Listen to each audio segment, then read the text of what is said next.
Today, we delve into the world of Stoicism, a cornerstone of ancient philosophy, born in the 3rd century BC.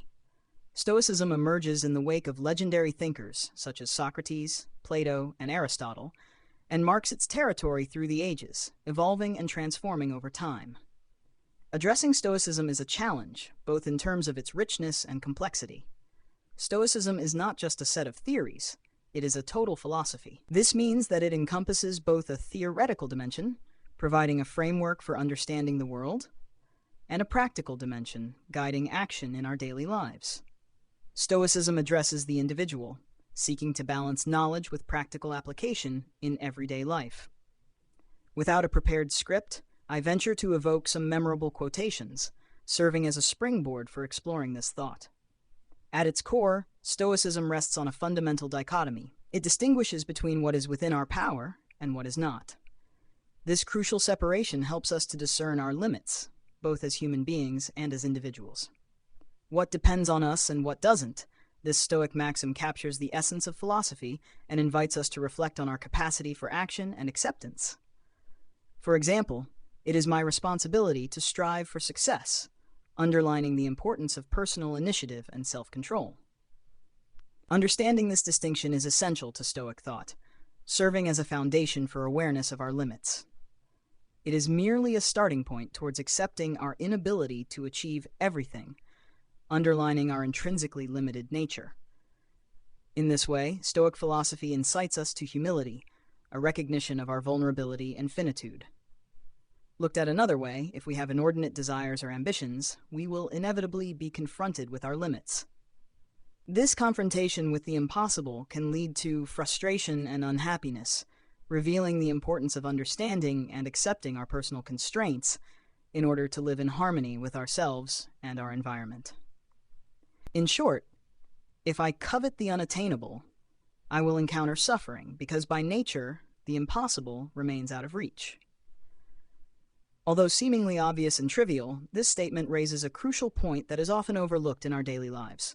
We sometimes mistakenly believe that certain things are within our control, when in fact they are not. The Stoics use tangible examples to highlight this misconception. Let's take the example of life and death. I am aware that my existence, like that of all human beings, is temporally limited. So when faced with the death of a loved one, although the loss is painful, acceptance of this finitude is essential. For the Stoics, to be afflicted by the death of a loved one is a logical contradiction, since no one can escape mortality.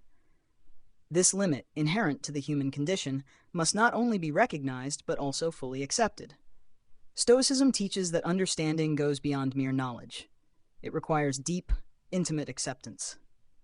In so doing, Stoicism transcends theory to manifest itself as a vital practice, integrating the philosophical and psychological aspects of our existence. Indeed, faced with the inevitability of death, our task is not simply to acknowledge our mortality, but to embrace it fully. Learning to live means learning to accept death, not as a sad or regrettable event, but as an inevitable necessity, a natural law. Emancipation from the sadness and suffering associated with death begins with this profound acceptance. If we think about when, where, and under what circumstances we might die, whether by natural causes in our sleep or as a result of accident or illness, anxiety quickly sets in. For the Stoics, this anxiety signals a refusal to accept death. This perspective is shared by Stoics and Epicureans alike, who assert that death is nothing. The reason is simple. As long as we live, death is absent, and once dead, we are no longer here to feel pain. Thus, death is such a rapid process that it leaves no time for consciousness to experience it.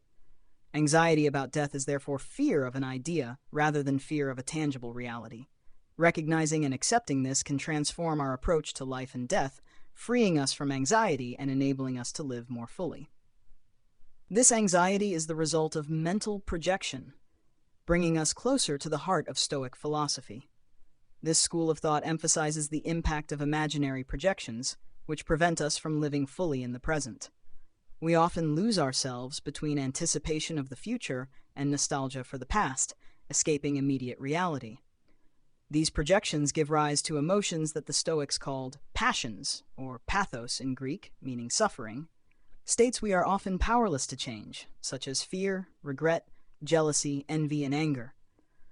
These passions are essentially constructs of the mind, reflecting our inability to accept life as it is. Take the fear of death, or even jealousy of a neighbor's material or family possessions.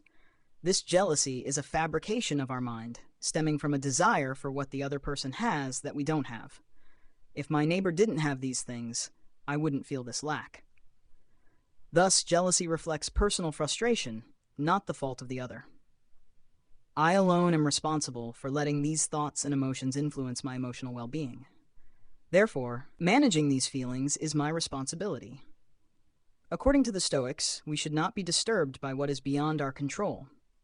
So there are two aspects to consider: what is within our control and what is not. Stoicism teaches us that feeling fear in the face of death, or any other emotion for that matter, is a logical incongruity, as emotions do not remedy their underlying causes. The true origin of our emotions lies within ourselves, even if we tend to blame external factors. For example, if I get angry, it's not because of someone else's actions, but because I've failed to manage my own emotions. For the Stoics, blaming others for our emotional reactions is a mistake. Managing emotions is within our grasp, as shown by those who manage to remain calm and unperturbed by adverse circumstances, illustrating the ability to remain stoic. To be stoic means to remain unperturbed, untroubled by the passions, not out of indifference or ignorance, but by a conscious choice not to let ourselves be affected by what is beyond our control. The Stoics challenge us by asking why we allow ourselves to be affected by things beyond our control. After all, anger or any other emotion will not remove the cause of that anger. Thus, they advocate a reflective detachment from life's events, encouraging us to calmly accept what cannot be changed. Jealousy, like anger or frustration, does not remove its causes. For the Stoics, emotions are like heat produced by unchanneled energy. They represent an external reaction which, while expressive, does not solve the underlying problem. Take the example of banging your knee against a table. Grumbling or hitting the table doesn't relieve the pain, but merely allows you to vent your frustration. Similarly, expressing anger at a public figure on television doesn't change the situation. The Stoics teach that succumbing to emotion solves nothing and masks our inability to accept reality as it is. Instead, they advise us to change our perspective on reality, rather than trying to change what is unchangeable. It may seem that this philosophy advocates submission or passivity. Accepting everything that happens, including injustice or the immoral actions of others, may seem like giving up. However, Stoicism distinguishes between what is within our control and what is not, encouraging us to act on what can be changed and to accept what is beyond our control. The real difficulty lies in discerning what can be changed and acting accordingly. We should not delude ourselves into believing that we can change the world alone, but recognize and act within the limits of our capabilities. This does not mean a total insignificance of our actions, but rather a realism about our individual scope. The Stoics invite us to choose between acting within our means or giving up in despair, reminding us of the importance of doing what depends on us. I admit defeat. I withdraw. I throw in the towel. The reason? I can't accept my lack of control over the world. So, my renunciation is motivated by ego, by frustration at not being able to achieve the changes I desire. This kind of thinking is influenced by the ego, emotions, and an illusory desire for omnipotence. For the Stoics, however, such an attitude is a mistake. They advocate acting where we can, without worrying about what's beyond our control. What is beyond our reach belongs to the course of the world, which continues independently of us. We are part of the world and leave our mark on it, but we don't own it. Our role is to do what we can, without claiming to replace the action of others. So it's not so much a philosophy of renunciation as a philosophy of foresight. Personally, I believe that individuals who achieve great things focus on what they can do, without being distracted by what they can't do. Chasing unattainable dreams is the surest way to achieve none of them. Aspiring to the impossible leads to inaction, passivity, and the ensuing frustration. Stoic philosophy is pragmatic, as it encourages us to align our actions with our thoughts. Letting our actions be guided by anger, jealousy, or bitterness taints them with these emotions. On the other hand, acting with enthusiasm, joy, and cheerfulness without the need for a specific reason can transform our experience of the world.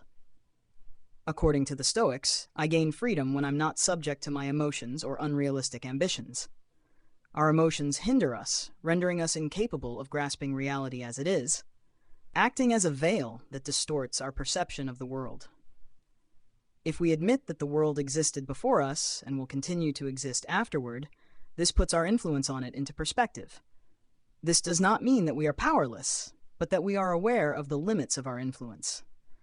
The Stoics assert that our emotions, if left unchecked, can enslave us. We often suffer them because we don't invest the effort needed to control them. For the Stoics, achieving happiness and wisdom, closely linked to knowledge and understanding, is the goal of human life. Wisdom means understanding the world, accepting how it works, and in so doing, finding happiness. As Sartre says, what counts is not what others make of us, but what we make of what we have become. We each have a temperament that influences our tendency to feel certain emotions. Although we can't totally control this, there's nothing to stop us working on ourselves to transform our character. This requires a deep understanding of the world and its principles.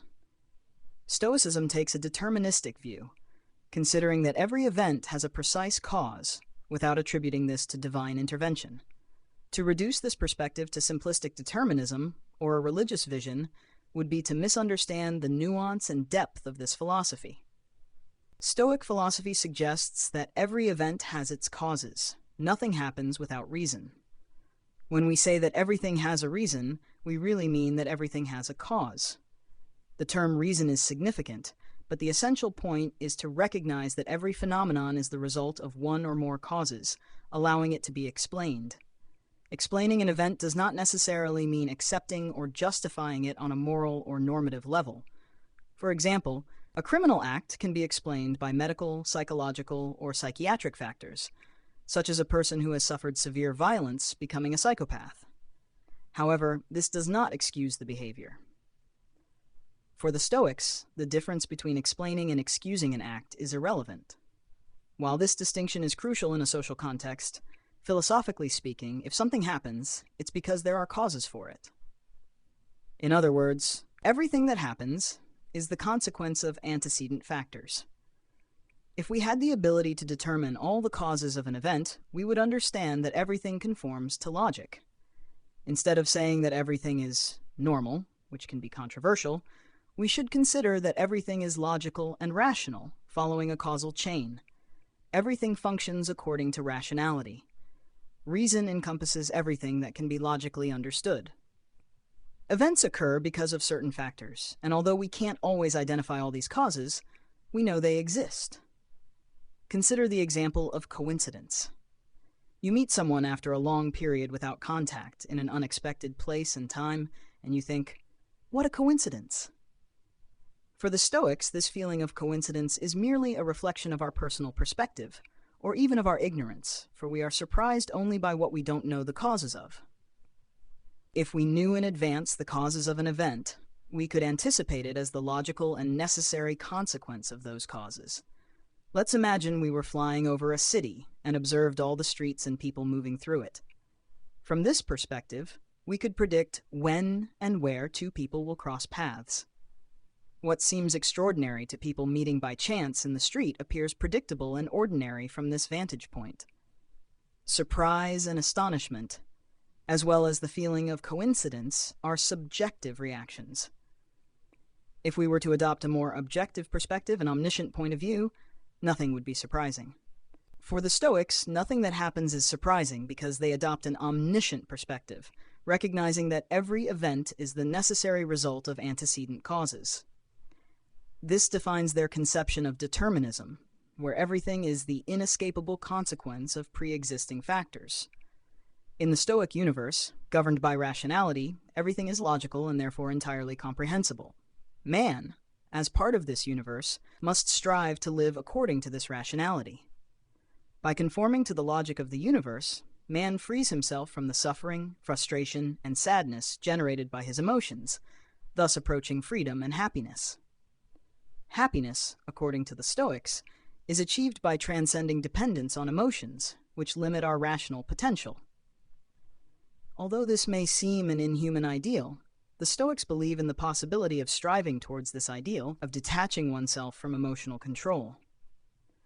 Achieving wisdom and happiness is not easy, but the Stoics, like most philosophers, claim that it is an attainable goal. Wisdom is not the satisfaction of desires, because for them, seeking to satisfy one's desires is antithetical to happiness. Desire is a feeling independent of our will, often with physical components, illustrating the distinction between Stoic aspirations and the pursuit of desires. Desire signals our dependence on something we don't have, and the pursuit of that object shows that we believe, wrongly, according to the Stoics, that our happiness depends on it. This belief is considered an illusion. For example, if you desire a cigarette, smoking may temporarily satisfy that desire, but soon afterward, the need arises again. This shows that satisfying a desire does not lead to lasting happiness. On the contrary, it perpetuates the cycle of desire. True happiness, for the Stoics, lies in freedom from our desires, in the state where we no longer feel lack. Being happy does not depend on satisfying material or temporary desires. Happiness can be found even in difficult situations, such as illness, loneliness, or physical suffering. Stoic philosophy, illustrated by figures such as Epictetus, a slave, and Marcus Aurelius, an emperor, shows that Stoicism can be practiced regardless of social status. Epictetus, for example, maintained his composure in the face of physical pain, reacting with an almost humorous remark to the breaking of his arm, underlining the Stoic ability to accept even the most painful events in life with equanimity. The ideal Stoic is one who achieves pure observation, devoid of any emotion or manifestation of suffering. Although this state may seem difficult to achieve, there are individuals, such as yogis, who demonstrate an ability to endure extreme suffering through mental detachment. Stoics value practices such as meditation, which encourage a focus on consciousness to the detriment of the physical. In conclusion, the Stoics distinguish between what is within our control and what is not, and insist on the importance of detaching ourselves from the influence of external elements. They recognize that the universe is governed by unshakable laws, laws of fatality, which do not necessarily have a negative connotation. Contrary to modern perception, where fate is often seen as limiting free will, the Stoics believe in the individual's ability to remain unaffected by the inevitabilities of existence. Happiness, in their view, depends exclusively on our ability to adapt and remain imperturbable in the face of circumstances. Far from advocating passivity, Stoicism calls for discernment and clarity in identifying what can be changed, why, and how. Stoicism is an applied philosophy that has influenced modern personal development techniques. However, these techniques represent only one facet of a much deeper philosophy. The mere practical application of Stoic principles is insufficient. For the Stoics, mastering one's emotions and taking control of one's life requires a profound understanding of the world. Understanding does not necessarily mean acceptance, but without the search for understanding, acceptance is impossible. Recognizing the reasons behind events helps us grasp that things have their own logic of existence. Individually, we may regret certain situations, but that doesn't change the fact that they have reasons to exist, regardless of our understanding or approval. Resisting the inevitable is futile. Getting irritated with the rain or the cold doesn't change anything, although irritation can warm us up a little. Acceptance transforms what might seem unpleasant into something neutral or bearable. Personally, I apply Stoic teachings, for example, when reading comments on my videos. I accept them, knowing that they have their reasons for being. In this way, Stoicism proves to be practical, influencing our perception of and reaction to life's various situations, even when we're only exploring a few excerpts. I highly recommend reading Marcus Aurelius's Thoughts, entitled Thoughts for Myself. When you do, you'll probably feel a gradual sense of calm, as if the text's implacable logic creates an inner alignment and balance. In this state of neutrality towards your emotions, you will discover that everything can be rationally justified, and that life, although not reducible to reason, need not be perceived as an uninterrupted series of sufferings. Thank you very much.